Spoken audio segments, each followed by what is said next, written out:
Hey everyone, and welcome back, or if you're new here, my name is Josh, and in today's video, I'm going to be reviewing the AAA Travel Advantage Visa Signature credit card. So I'll be going over the main features of this card, its pros as well as its drawbacks. So hopefully by the end of this video, you'll have a much better idea of whether or not this credit card is a good fit for you. But before we go ahead and dive into the main features of this card, if you wouldn't mind helping me out real quickly by just giving this video a like, that just helps out with the good old YouTube algorithm, and also consider subscribing to my channel if you have not already. Plus, if you would like to receive up to $10,000 in free stocks or $10,000 in free cash in a pinned comment below, I will be leaving a link to Webull. All you have to do is once you click on that link is just sign up for a free account and then deposit at least $100.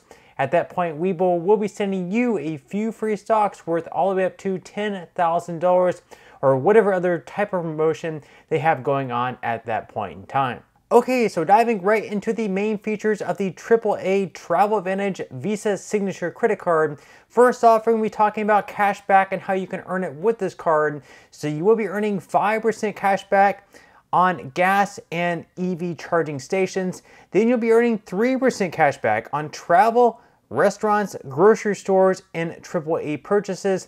And then on all other transactions, you will be earning 1% cash back. Now with this card, there's also going to be a spend bonus as well. So as long as you're able to spend at least $1,000 within the first 90 days of having your credit card, you're going to be earning a spend bonus of $100. Now you don't get to choose what exactly you are doing with this $100. Like you can't have it directly deposited to your bank account. You can't use it on gift cards or anything like that. Instead, the $100 you're going to be earning as a spend bonus is going to be put directly as a statement credit. So it does still work out in the end, $100 as a statement credit if you once again spend at least $1,000 within the first 90 days of having this credit card. Now on top of that, you're also going to be receiving some benefits with this card since it is a Visa Signature credit card. So just for instance, you will be receiving zero liability protection. So if you lose your card, if it falls out of your wallet or something like that, and someone picks it up and uses it and spends like hundreds or even thousands of dollars on it, you will not be held liable to pay for those transactions. Just the same if someone takes your card number and goes online and spends tons of money with the card, in that instance as well, since you did not authorize those transactions, you are not going to be held liable to pay for those transactions. So that's definitely a good benefit there. Then on top of that, you're also going to be receiving emergency card replacement and cash disbursement. You're also going to be receiving shipped same-day delivery membership, and then travel and emergency assistance services as well. So those are the main features of this card at this point in time. We're going to go ahead and dive into the APR and fees because, of course, this is also super important as well. So starting out, your purchase APR is going to be anywhere between 19.24 to 33.24% based on your credit worthiness. Then as far as balance transfers go, your balance transfer APR is going to be 26.99%.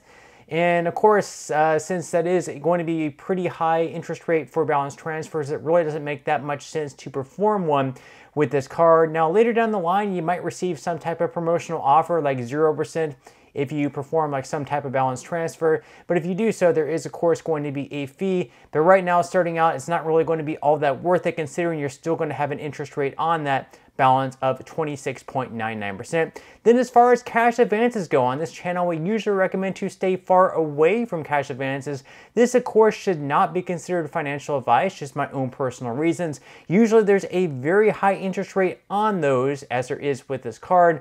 Plus, you have to pay a lot of fees as well. But if you do decide to do a cash advance with this card, just know that your interest rate on them is going to be a whopping 34.24% plus some fees as well, which we are going to dive into right now. So as far as the fees go on the cash advances, your fees are either going to be $10 or 5% of the amount of each cash advance, whichever happens to be greater. So if you do a cash advance of $300, in that case, there is going to be a fee of $15 because 5% of $300 is going to be $15, which is the greater of $10 versus 5%. Then as far as balance transfers go, even though right now it's really not going to be all that worth it to perform a balance transfer just because there is a very high interest rate on them, if perhaps later down the line they do have some type of promotional APR where it's a very low interest rate, or even as low as 0% for a certain period of time, and you decide to perform a balance transfer where you currently have another credit card where you're paying a lot of interest on a month-to-month basis, and you decide to transfer the balance from that card over to this card, in that case, even though there could be like a 0% APR at that point in time, you're still going to have to pay a fee. That fee is either going to be $10 or 5% of the amount of your balance transfer, whichever happens to be greater. So in the case you do a balance transfer that's say like $1,000, in that case your fee is going to be $50 because 5% is going to be greater than $10 in that case. 5% of $1,000, of course, being $50. Now, on top of that, there's also not going to be a foreign transaction fee with this credit card. So if you do happen to travel abroad, there is not going to be a fee for international transactions. This is definitely a plus because with some of the other credit cards out there, they'll have a foreign transaction fee of something like 3%. So that's definitely a saver there.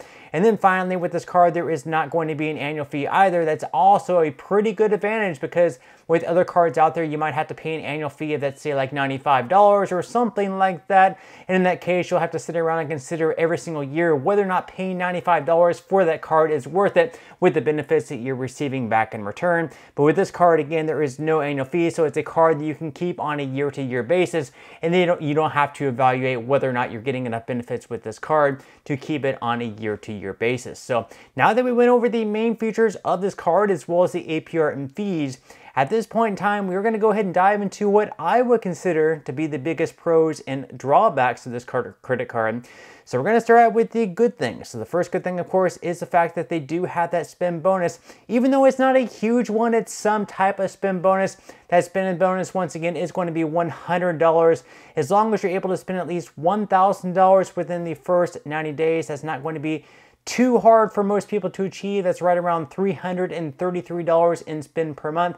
So most people are going to be able to achieve that spend bonus, and that $100 once again is going to be issued as a statement credit. You don't get to choose whether to use that as like a direct deposit, gift cards, or anything like that. It is automatically going to once again be made as a statement credit. Then on top of that, you're also going to be able to receive a lot of cash back with this credit card. So once again, you will be receiving 5% cash back on gas and EV charging stations, 3% cash back on travel, restaurants, and grocery stores. So you can definitely rack up quite a bit of cash back with this credit card. And then finally, there's also no annual fee with this credit card, so you don't have to evaluate on a year-to-year basis on whether or not it's worth keeping if you had to pay an annual fee. And then also, you do not have a foreign transaction fee, so this is a card you can definitely take with you if you happen to travel abroad, and you won't be hit with any extra fee. So those are the best things about this credit card. Now diving into the worst things, the first worst thing, of course, is the fact that on all other transactions not in the 5 and 3% cashback categories, you will only be earning a measly 1% cashback. So on those transactions, you'll probably want to place those on another credit card, maybe one that earns like 2% cashback.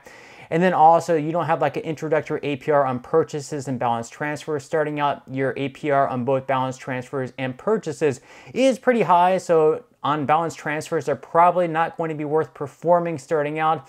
And then as far as your purchase APR, even though it's pretty high, as long as you pay your statement balance off on time and in full, you're not going to be paying any interest anyways, but it would be nice to have that option there of 0% for, say, like the first 12 to 18 months or something like that.